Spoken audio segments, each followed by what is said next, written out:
l'histoire de l'Église, on poursuit. L'Église catholique romaine, l'Église catholique a toujours dit qu'elle est la première et la seule vraie Église. Elle a dit si souvent qu'elle a malheureusement convaincu la plupart des protestants, la majorité des protestants acceptent sans question que l'Église protestante est une nouvelle Église fondée par Martin Luther. Ceci n'est pas un cours d'histoire de l'Église, donc nous ne pouvons pas donner trop de place à l'histoire de l'Église catholique. L'Église primitive était composée des hommes et des femmes qui vivaient pour plaire au Seigneur Jésus. Dans un temps où il était considéré comme les ennemis de l'État et était par conséquent persécuté, la vie chrétienne n'était pas populaire. C'était lorsque la persécution est passée et que l'Église était protégée par Constantin qu'elle a commencé à aller en décadence. Au fur et à mesure, les fausses doctrines et les mauvaises pratiques furent introduites dans l'Église. En même temps, le clergé s'est approprié de plus en plus l'autorité dans l'Église. À mesure que nous avançons dans l'histoire de l'Église sur la terre, nous la voyons s'écarter toujours plus de la simplicité première et des enseignements que le Seigneur a donnés par ses apôtres et prophètes. Éphésiens 2:20. Au IIIe siècle, des monastères furent fondés. Ils ont eu depuis ce temps-là une grande influence sur l'Église, ce qui malheureusement n'a pas été une bonne influence. Leur établissement n'était pas conforme à la parole de Dieu et était un autre signe du déclin spirituel de l'Église. C'était au IVe siècle que les papes firent leur apparition sur la scène de l'Église. Mais bien avant ce temps, les hommes avaient commencé à ajouter les œuvres à la foi comme le moyen de salut. Dans les années suivantes, l'autorité des papes s'est augmentée, tandis que la spiritualité de l'Église a diminué. L'état de l'Église était tellement déplorable qu'un jeune moine nommé Martin Luther, tourmenté par ses péchés, n'a pas trouvé la paix pour son âme au sein de l'Église catholique, au sein de l'Église en quelque sorte. En lisant pour lui-même la Bible, Luther a trouvé la vérité prêchée par Paul, que le salut est par la foi. Espérant faire retourner l'Église au bon chemin qu'elle avait depuis longtemps laissé, il a proclamé aux fidèles ce qu'il avait découvert, mais l'Église posée ne voulait pas l'entendre et elle l'a excommunié. Les fidèles qui s'attachaient aux enseignements de Luther étaient plus tard appelés les protestants, justement parce qu'ils possédaient comme non protestants encore tout ce qui est contraire aux enseignements de la Bible. L'Église catholique, malgré les efforts de Luther et d'autres réformateurs, continue toujours dans son égarement, ajoute à sa longue liste d'erreurs. Ces erreurs, tradition de la Bible, elle dépend à ses fidèles de lire la Bible. Depuis les temps anciens, les papes ont défendu aux hommes et aux femmes de lire la Bible pour eux-mêmes. Le cardinal Osée se dit, permettre la lecture de la Bible aux laïcs, c'est donner les choses saintes aux chiens, c'est jeter les pelles aux pourceaux. Les papes Pie VII, Léon XII, Pie XIII, Pie IX ont à leur tour défendu toute version de la Bible, surtout celle des sociétés bibliques. Dans nos jours, l'Église de Rome a dû changer un peu son attitude à l'égard de la lecture de la Bible. Les fidèles catholiques de ce siècle se veulent plus accepter qu'on leur ferme la Bible. Donc, on leur donne aujourd'hui la permission de lire certaines portions de la Bible, mais ils ne doivent jamais interpréter ce qu'ils lisent. Le pape Léon XIII a même déclaré une indulgence à ceux qui liraient une portion dans les évangiles 15 minutes par jour. Une autre preuve que l'Église catholique n'est pas humiliable. En même temps, voilà ce que nous lisons dans un livre écrit par un prêtre en 1955. Puisque Christ a fondé son Église afin d'instruire tous les hommes dans les vérités de la religion, il est un fait certain que c'est l'Église qui doit interpréter ces vérités. Celles qui se trouvent dans la Bible et celles qui sont des traditions. Si Christ avait mis son approbation sur les interprétations privées, pourquoi a-t-il établi l'Église? L'interprétation privée indique que l'Église n'est pas nécessaire. Mais Christ a dit que son Église parlerait pour lui. Il a dit, s'il n'écoute pas l'Église, qu'il soit pour toi comme le païen. Matthieu 18, verset 17, il n'y a pas de doute qu'il a voulu dire à l'Église catholique, puisque, voilà Dieu, donc nous poursuivons avec l'histoire de l'Église.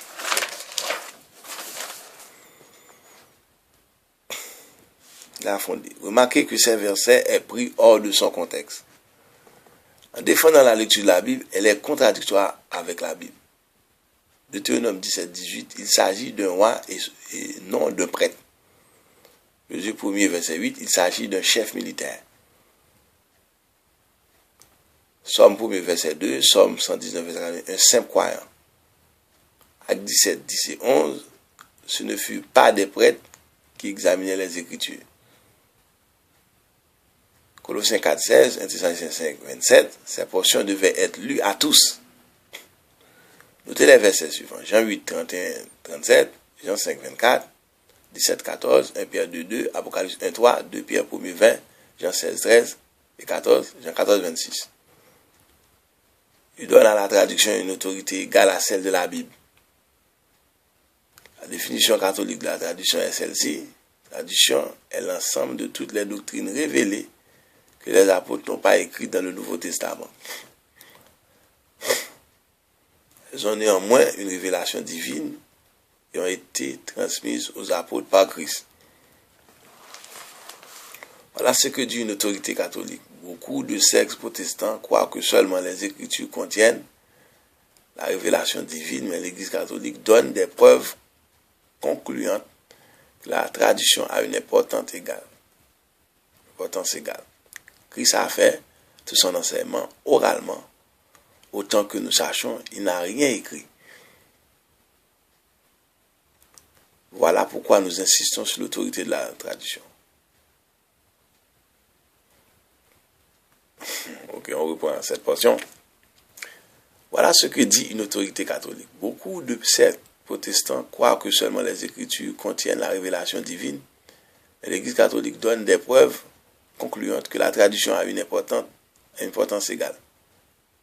Christ a fait tout son enseignement oralement, autant que nous sachions, il n'a rien écrit. Voilà pourquoi nous insistons sur l'autorité de la tradition. Comme preuve de l'autorité de la tradition, il cite Jean 20 ans. De là, ils veulent dire que ces choses que Jésus a faites ont été racontées oralement et ont passé de bouche en bouche depuis le temps des apôtres jusqu'à l'heure actuelle. Quand on considère combien une histoire change après avoir été racontée par une dizaine de promesses de personnes, on voit combien ce serait impossible qu'un enseignement oral n'aurait pas changé pendant des siècles. Il faut remarquer que beaucoup de doctrines catholiques n'ont pas base que la tradition. Il est plus frappant encore de constater que beaucoup de ces doctrines sont contraires aux enseignements de la parole écrite la prière aux saints, purgatoire, l'embe, l'adoration des anges et des saints, le culte de Marie sont tous des traditions. Il y en a davantage. Toute la doctrine de la tradition est condamnée dans Matthieu 15, 1 à 3, Matthieu 7, 1 à 9, Apocalypse 22, verset 18. Elle prétend être la seule vraie église. Christ a fondé une seule église. Toutes les autres églises ont dû des fondateurs humains, puisque l'église catholique fut fondée par Christ. Elle est sainte dans son enseignement, ses sacrements et ses membres. Elle a 3 traits caractéristiques qui confirment sa mission divine: autorité, infaillibilité, indestructibilité. Alors c'est ce que dit la doctrine catholique. Pour toutes ces grandes prétentions de l'Église catholique, ne cite que 2 versets de l'Écriture, Matthieu 16, 19 et Matthieu 28, 20. Nous allons considérer le premier verset plus loin. Le deuxième se mérite que très peu d'attention. Jésus a promis d'être toujours avec les saints, mais cela ne veut pas dire qu'il serait gardé de toute erreur.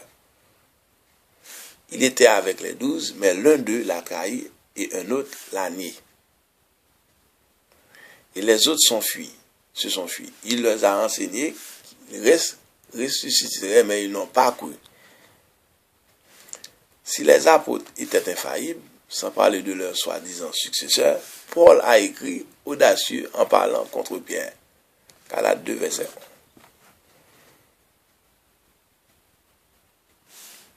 Demandez à un catholique bien renseigné quand est-ce que l'Église a été fondée. Il vous dira avec raison à Pentecôte. Alors demandez-lui quelle Église. Il ne peut pas répondre. S'il dit l'Église catholique romaine, ce n'est pas évidemment vrai. Est-ce que l'Église romaine était à Éphèse, à Jérusalem, en Galaxie, à Philippe, à Thessalonique? Jamais. Remarquez que les épîtres et l'Apocalypse sont adressés aux églises et non à l'Église. Bon. L'une des raisons que l'Église catholique donne pour avoir défendu la lecture de la Bible est qu'elle mènerait à la variation des croyants. Elle prétend que les différentes sectes protestantes sont dues à l'interprétation privée de la Bible. Elle-même, elle n'a jamais changé. Regardons d'abord comment elle a changé l'enseignement de la Bible. Dans Marc 14, verset 17 à 25, Jésus a institué la Sainte Seine. C'était à la fin d'un repas, mais l'Église catholique déclare que la Sainte Communion ne peut être prise qu'à jeun. Au Concile de Constance, 1414, il fut décidé de ne plus donner le vin aux fidèles. Seulement le prêtre a le droit de boire le vin. En 1076, l'Église a été déclarée infaillible. Cela veut dire que pendant plus de 1000 ans, on l'enseignait, mais les fidèles n'étaient pas obligés de le croire. Maintenant, cela a changé. Le Concile du Vatican, en 1870, a déclaré le pape infaillible. Les dates suivantes nous donneront la preuve de combien l'Église catholique a varié à travers les siècles.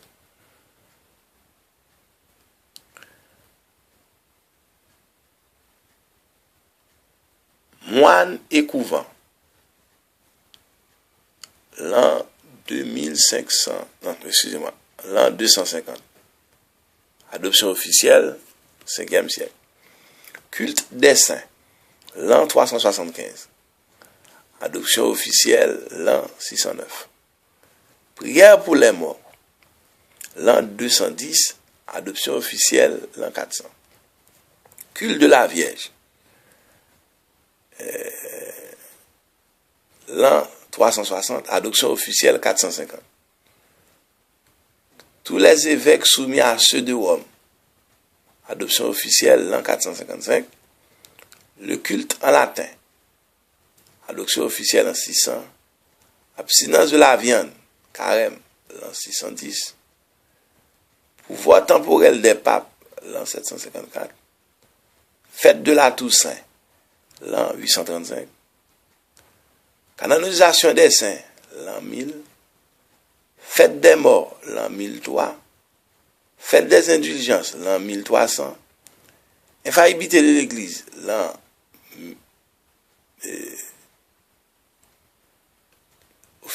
date officiellement adoptée 1076. Et chapelet,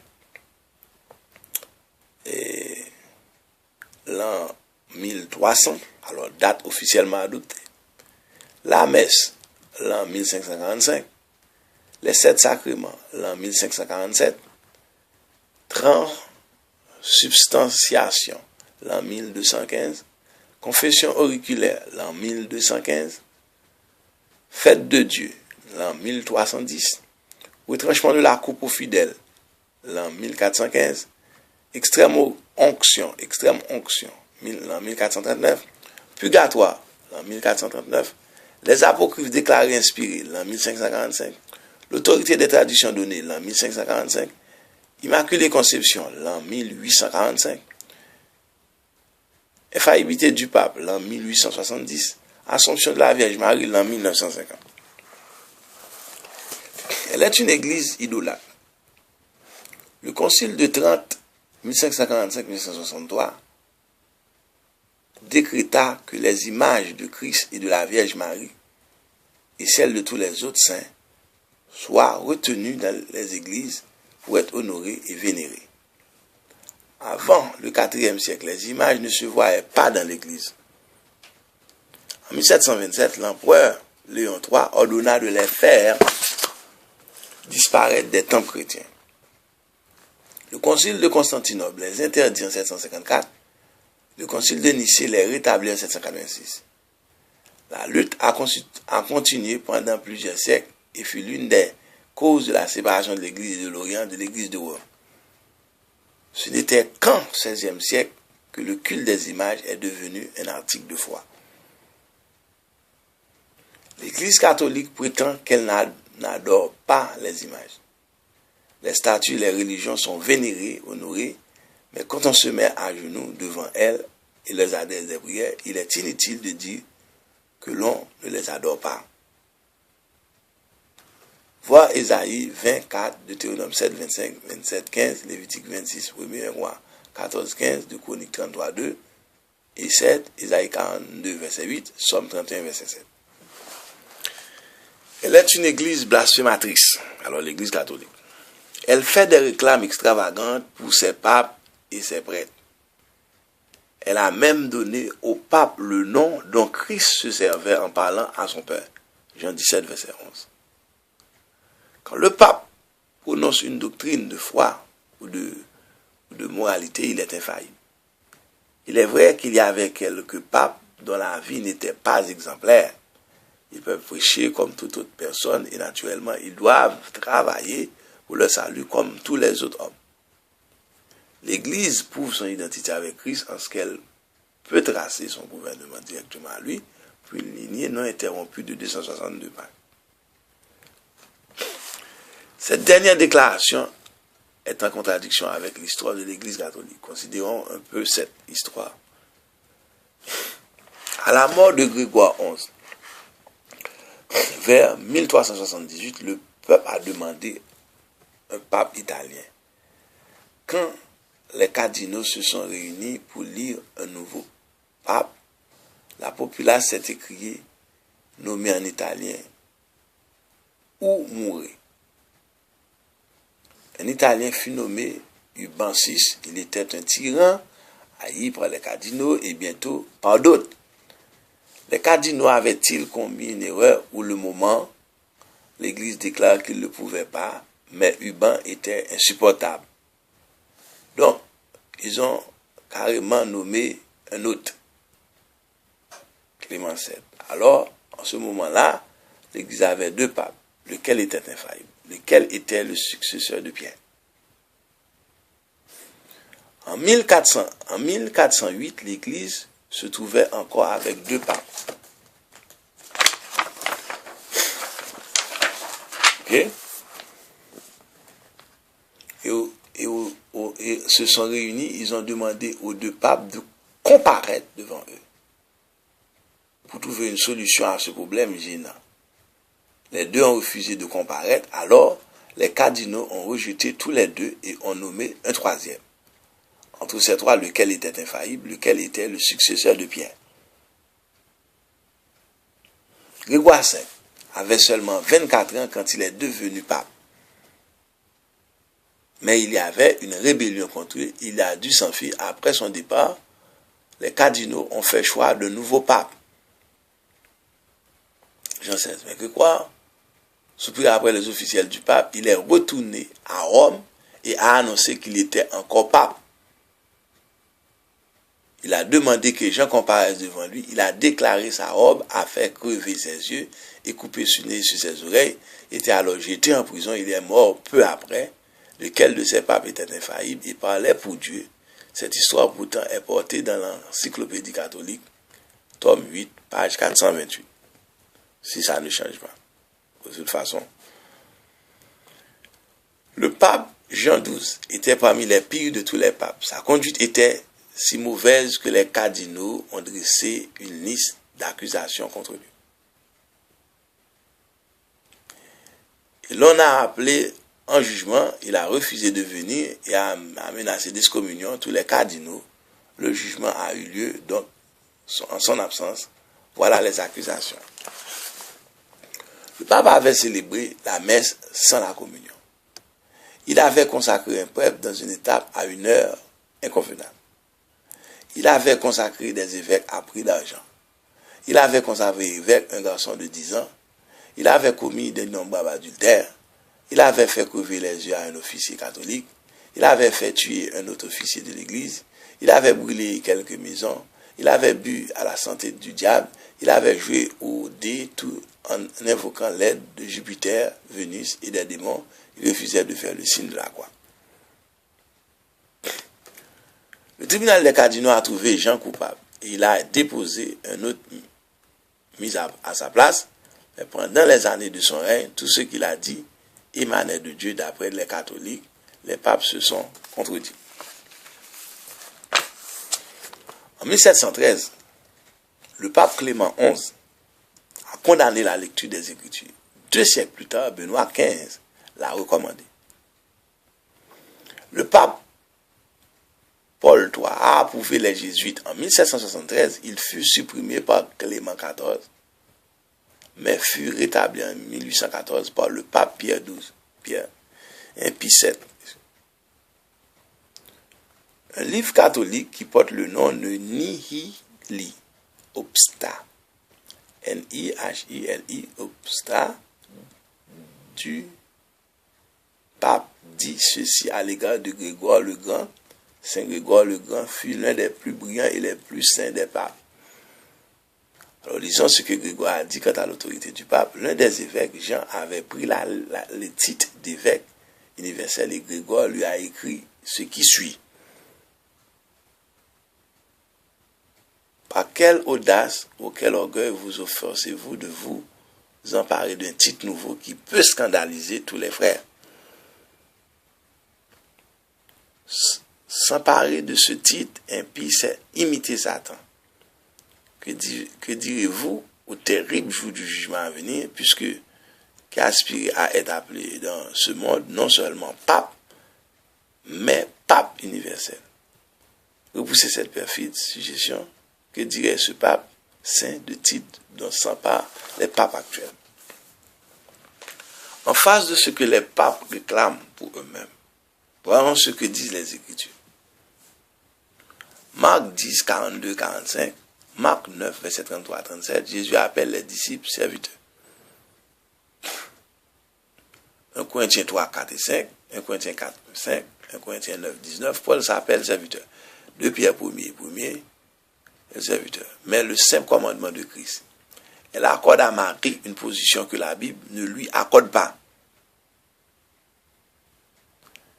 L'Église a dit non seulement qu'elle réclame un homme d'être le vicaire, mais elle a donné à une simple femme la position qui est révélée à Christ.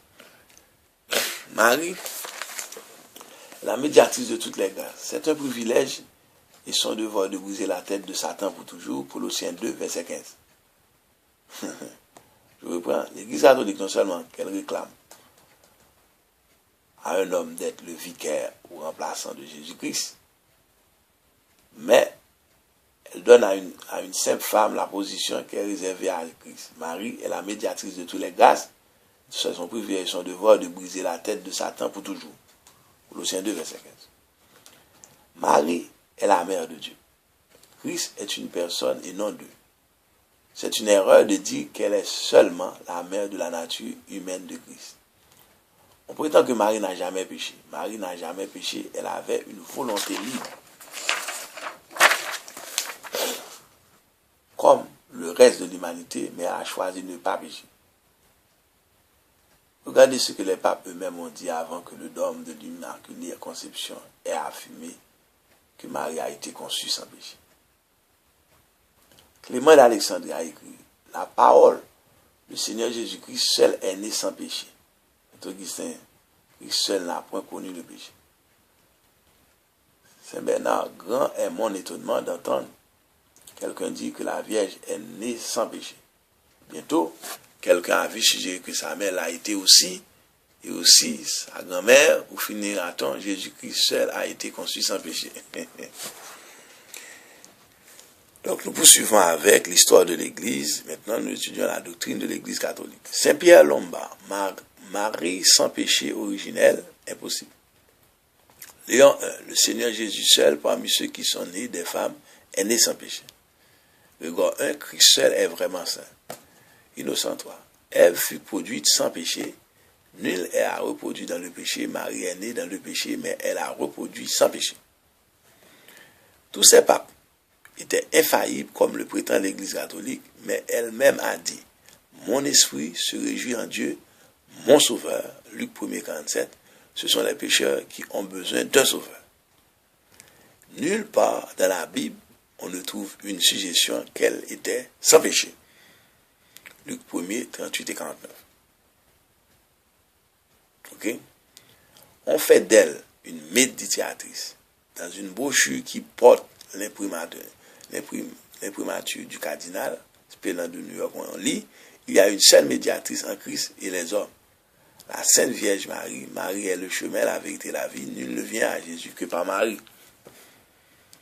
Pourront-on trouver un plus criard blasphème? Lisez Jean 14, verset 6, Jean 6, 37, Jean 7, 37, Jean 11, 28, 19, 13 à 15, 23, 37, 1 Timothée 2, 5, Hébreux 4, 14, 16.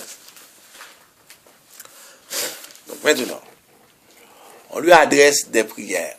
Christ trouverait impossible de refuser à sa mère ce qu'elle lui aurait demandé. Donc, nous demandons à elle d'intercéder à notre faveur. Jean 14, 13, acte 2, 21, acte 10, 12 et 10 et 12. On lui donne des noms extravagants. La rose mystique, la Vierge des Vierges, la porte du ciel, voir Jean 19, étoile du matin, Apocalypse 22, 16, le refuge des pécheurs, Somme 34, 23, la reine des anges, la reine du ciel, Jérémie 7, 18, Jérémie 44, 17. Alors ces versets, ce sont des versets qui prouvent que ce qu'on dit n'est pas ça. Luc 1er, 11, 27 et 28. On prétend qu'elle est montée au ciel dans son corps. Jean a vécu plus longtemps que tous les autres apôtres. Il est fort étonnant qu'il n'ait rien dit si un grand événement.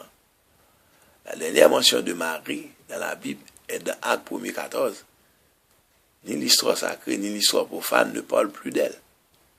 L'Église catholique a fabriqué la doctrine de l'Assomption et de la tradition, ce qu'il a fait son apparition au 5e siècle.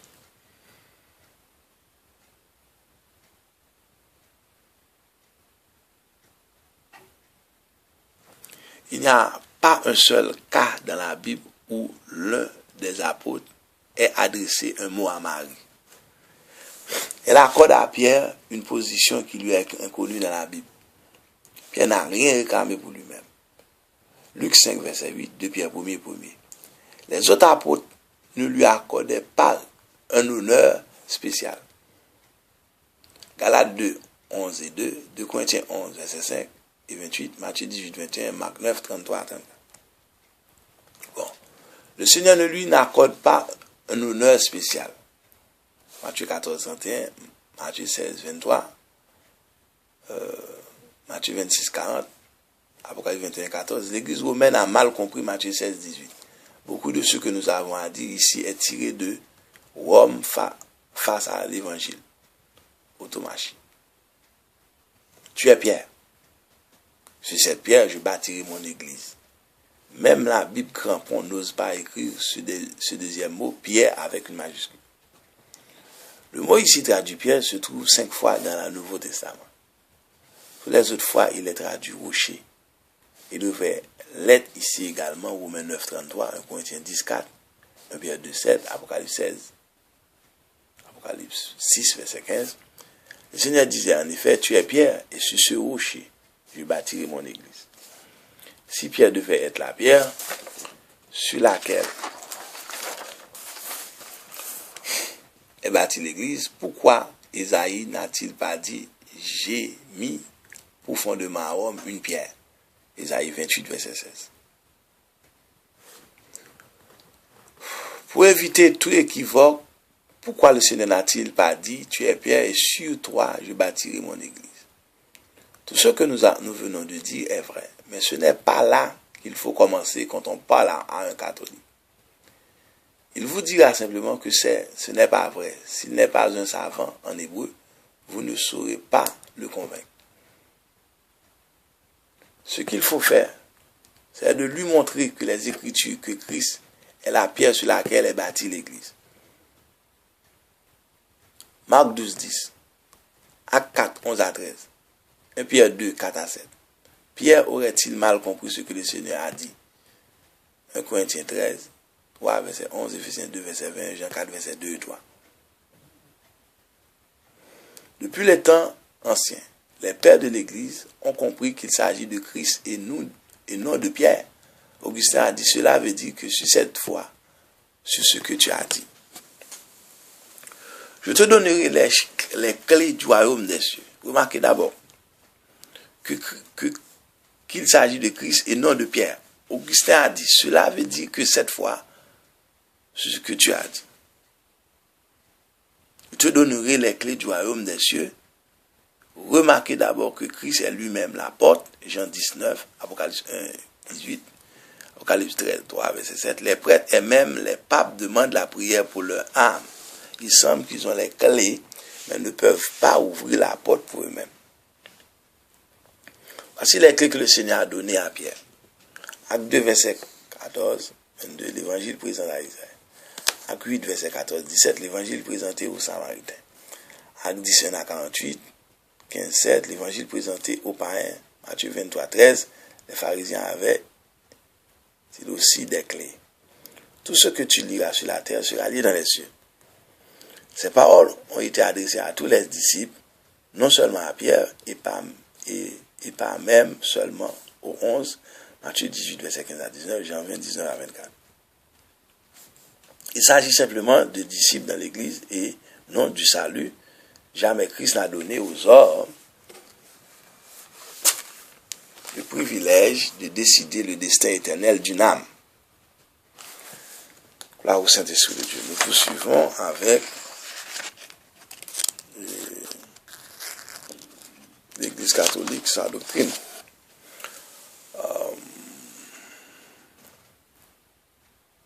1 Timothée 5, verset 20, Acte 5, 1 à 10, Acte 8, 18 à 24, pas d'absolution donnée. Remarquez que dans Matthieu 18, verset 15 à 19, il s'agit d'un différend entre frères. Il y a un médiateur humain. Mais quand il s'agit de régler une affaire avec Dieu, Christ est le seul avocat. 1 Jean 1er, 9, 1 Jean 2, 2. On se base sur Luc 22, 32 à 34 pour prouver l'infaillibilité de Pierre. Lisons ce qu'Ignace a dit à ce concernant. Il est manifeste que ces paroles ne peuvent se rapporter qu'à Pierre personnellement et à sa conversion après avoir régné le Christ. Il est donc complètement contraire au sens de vouloir trouver là une promesse de l'infaillibilité future d'une série de papes. Aucun des anciens docteurs de l'Église jusqu'à la fin du XVIIe siècle l'a conçu par interprétation, tous sans exception, au nombre de 18, n'ont vu là qu'une simple prière du Christ pour que son apôtre ne succomba pas entièrement. La confession et la pénitence. Chaque catholique est obligé de confesser ses péchés au prêtre. Christ n'aurait pas institué le sacrement de pénitence si la confession directement à Dieu était suffisante. Quand un catholique commet un péché grave appelé un péché mortel, il est obligé de le confesser à un prêtre. Mais pour que sa confession ait de valeur, il faut qu'il soit vraiment repentant, qu'il prenne la résolution de ne jamais le répéter, qu'il fasse restitution s'il y a lieu, et qu'il accepte à faire la pénitence que le prêtre lui imposera. Quand ces conditions auront été remplies et qu'il aura fait sa confession, le prêtre lui donnera absolution. Cela veut dire que le prêtre, agissant comme le représentant de Dieu, lui pardonnera au nom de Dieu pour les offenses commises contre Dieu. Cela est tiré d'une publication catholique et donne l'enseignement de l'Église catholique sur la confession. Okay. Les péchés mortels sont plus graves que les péchés véniels. Si quelqu'un meurt avec un péché mortel non confessé, il va directement en enfer. Sans le privilège du purgatoire, les péchés véniels peuvent être expiés au purgatoire. Jean 5, 24. À la vie éternelle, au présent.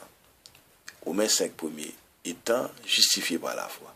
Romains 4, 1 à 8, Abraham a été justifié, Abraham a cru. Ok. Wow. Au Saint-Esprit de Dieu. Alléluia. On poursuit avec l'histoire de l'Église, la doctrine de l'Église catholique. Et Dieu, et cela lui fait imputer à la justice. La justice n'est pas quelque chose de futur, mais ce qui a déjà eu lieu. Quand nous avons cru en Christ, Dieu nous a déclaré justes. C'est un acte judiciaire. Christ a payé tout le prix pour nos péchés. Il ne reste rien à faire, Romains 8 1er, aucune condamnation. Nous pouvons savoir que nous avons la vie éternelle. 1 Jean 3, verset 4, 1 Jean 5, 13. Point n'est besoin de confesser à un prêtre, ni d'obtenir du pardon par un prêtre, ni de pénitence de lui. Si Dieu nous a justifiés, on n'a pas besoin de lui demander encore de faire ce qu'il a déjà fait. Les catholiques, même les prêtres, n'ont aucune assurance de leur salut parce qu'ils n'ont jamais accepté la doctrine de la justification par la foi. Il y a pourtant 2 versets que l'enseigne. Après avoir été justifié, le chrétien qui a péché doit se confesser directement à Dieu pour recevoir directement de lui le pardon. 1 Jean 2. En parlant à un catholique, il est bon de citer ainsi ce verset. Si quelqu'un a péché, nous avons un avocat auprès du Père, la Vierge Marie, le prêtre, les saints et une église. Ainsi, on peut lui faire voir que ce qu'ils font n'est pas seulement la parole de Dieu. La messe. La messe est le renouvellement sans sang du sacrifice de Christ au calvaire. Elle est la principale pierre de l'angle de l'Église catholique Hébreux 9, 22. La messe est prophétisée dans la Malachie 1er, verset 10 et 11. Chaque jour dans le sacrifice de la messe, Christ renouvelle son sacrifice. La messe est le même sacrifice que celui de la croix.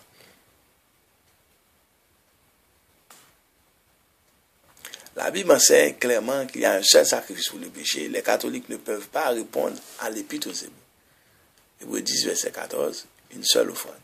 Hébreux 10, verset 10, une fois pour toutes. Hébreux 9, verset 12, une rédemption éternelle. Hébreux 10, 12, un seul sacrifice.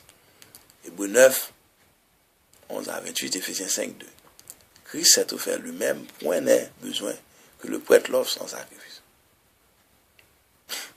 L'Église catholique enseigne que Christ est présent dans la messe, le pain devenant son corps et le vin son sang.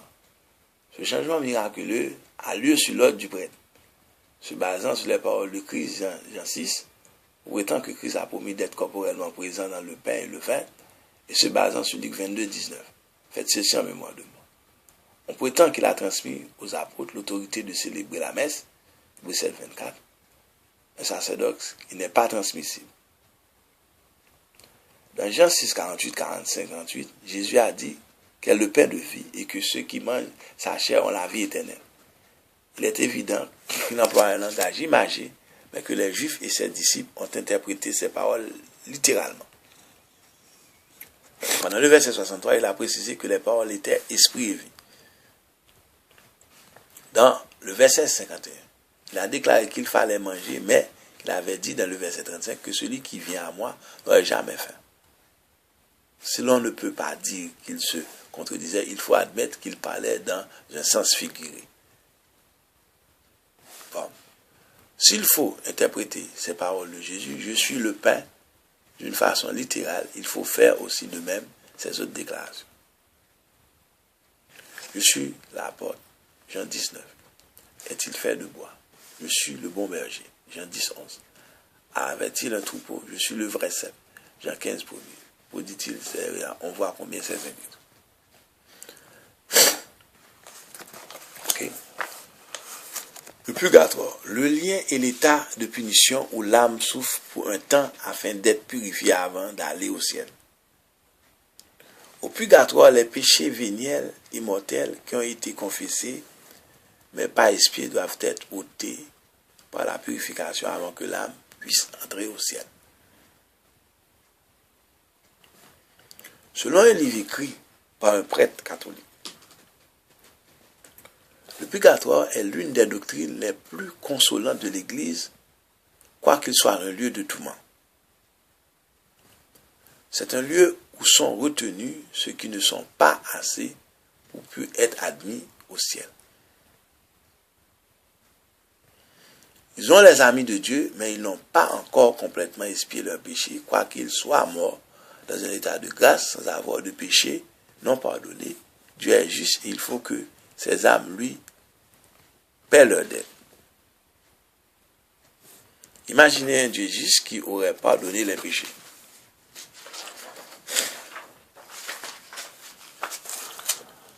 Mais demande qu'il soit expié. Il aura pardonné la dette, mais exige qu'elle soit payée. Pour prouver la doctrine du purgatoire, l'Église catholique cite 3 passages. Le premier est tiré l'un des livres apocryphes, 2 Maccabées 12, 46. C'est une pensée saine et juste de prier pour les morts, afin qu'ils soient délivrés de leurs péchés. Il raisonne que ces mots ne peuvent pas être en enfer parce que personne ne saurait en sortir. Ils ne peuvent pas être au ciel avec leurs péchés, dont il fallait créer un 3e lieu. Pour répondre à ce verset, nous disons simplement qu'il est fort drôle qu'on cite aujourd'hui un verset de l'Apocryphe pour prouver la doctrine du purgatoire, car cette doctrine a été acceptée par l'Église en 1439, tandis que les Apocryphes n'étaient déclarés inspirés qu'en 1545. Le deuxième passage, de Matthieu 5, 26. Il n'est pas nécessaire d'être théologien pour comprendre que ce passage parle d'un juge humain et d'une prison terrestre. Le troisième passage, sur 1 Corinthiens 3, verset 15, les dernières éditions de la version Crampon portent une note disant que ce passage relate au purgatoire, mais avant 1960, cette version portait cette note. Le prédicateur qui aura mêlé à la pure doctrine du christianisme des éléments imparfaits empruntés à la sagesse humaine perdra la récompense spéciale promise à l'apôtre tout en ayant part mais à grand-peine au salut. Alors l'Église qui ne varie jamais a dernièrement saisi ce texte pour soutenir une doctrine crue depuis 1429.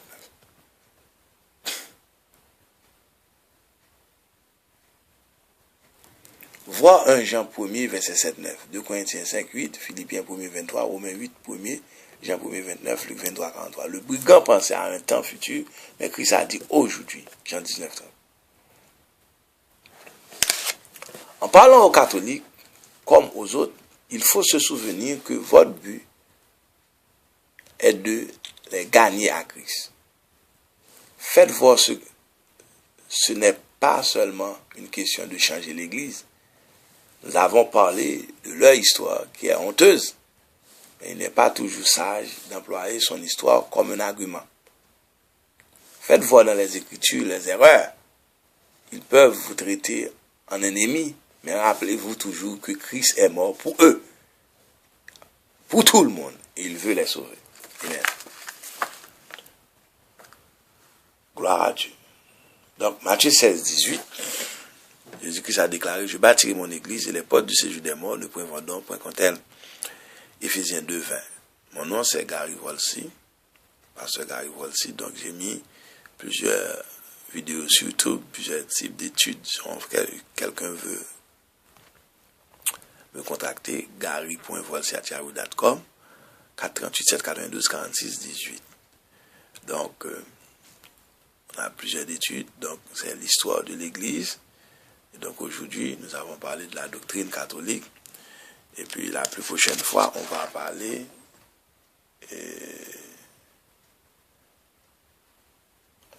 des témoins de Jéhovah.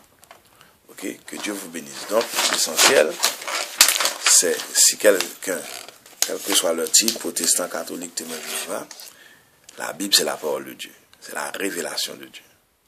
Si Dieu ne vous révèle pas, vous pouvez participer dans quelque école qu'il soit, protestant, université, catholique, vous ne comprendrez jamais. Jean 14, 17, l'esprit de vérité. La Bible, le psaume 139, verset 6, l'a comparé comme une science inépuisable. Vous ne pouvez pas avoir les bouts, même le commencement, vous ne pouvez pas comprendre. Mais c'est la révélation de Dieu.